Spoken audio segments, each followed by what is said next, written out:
just over 30 seconds, about 35 seconds until we were due to touch down, and it was about 500 feet, just passing north side of Hounslow Heath, so about 2 miles from the landing runway, when we became aware there was a problem.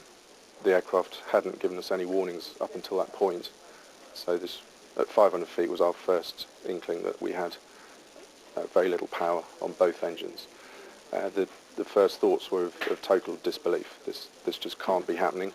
This is a very modern aircraft. The 777 has got many backup systems, and it was disbelief.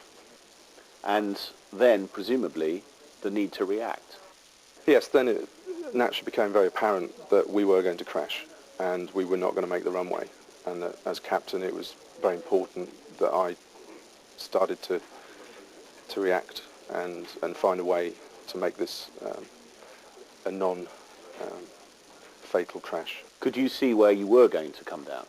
Yes, my view of the accident from that point was we were going to start descending very quickly. We had about an 1,800 foot per minute descent rate, and I could see the impact point was going to be around about the Hatton Cross area, which includes catering buildings, tube station, petrol station. A total disaster that would have been. It would.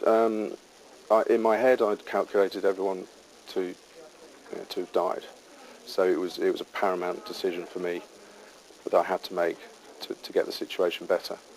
And I had two massive decisions that I did on the day to achieve that. One was to leave my first officer, John, flying the plane.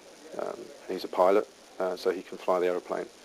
I need to, as a captain, try and divulge the situation and find out the cause of the problem. And if I can, try and rectify us and get us a little bit further. I just needed to get us over the buildings and possibly over the perimeter road. We'll come on to the other decision you took in a minute, but it surprised many people at the time, the idea that the captain wouldn't fly the plane in a situation like this. How usual is that? And presumably you feel you made the right decision. Yes, it's not a trained situation. The scenario we had is a very one-off situation, as you mentioned earlier. We don't train for these situations in simulators.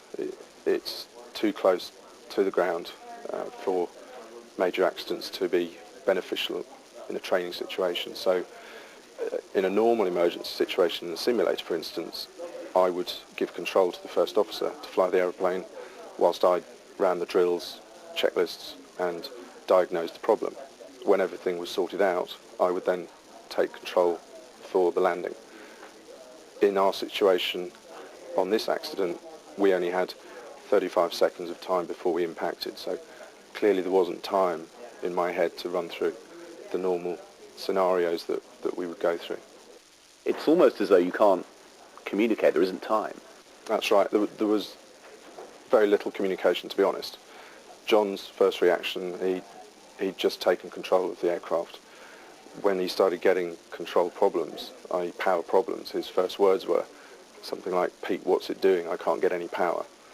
And from that point, there was very little communication because I had to leave John flying it, and I had to deal with the rest of the panels and switches on my own. I had no time to communicate any decisions with my crew. There was just seconds to react. So it was fairly quiet in terms of talking in the flight deck.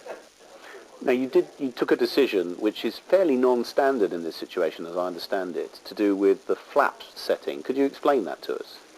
Yeah, we were coming into land with full land flap, so we had the biggest wing available on the 777 on the day. So that meant we could fly as slow as possible. Flaps allow you to fly slow and under control? Yeah, they extend the wing surface area and give you more lift, but also with that lift it generates more drag, so you need more power to stay airborne.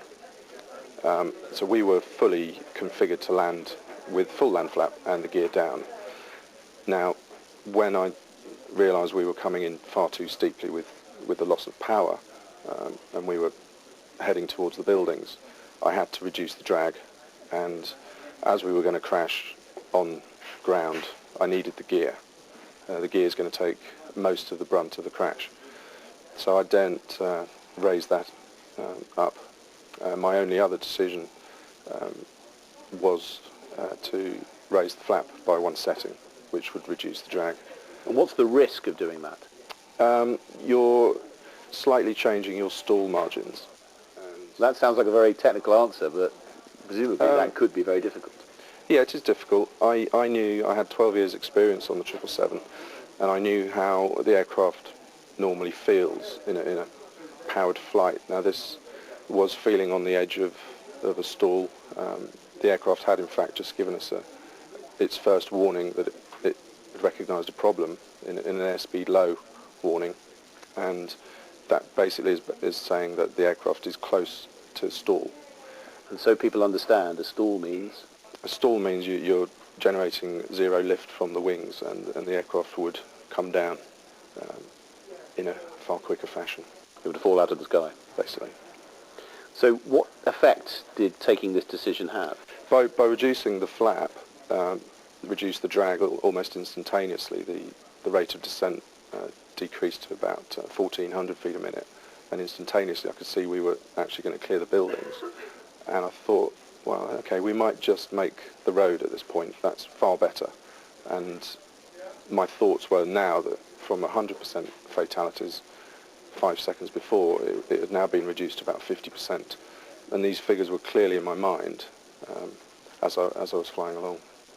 And you came down, we can see the marks behind you there. Yeah. You came down within the airfield. We just scraped over the fence by a few meters, and when we impacted the ground, it was hard, but a relief as well.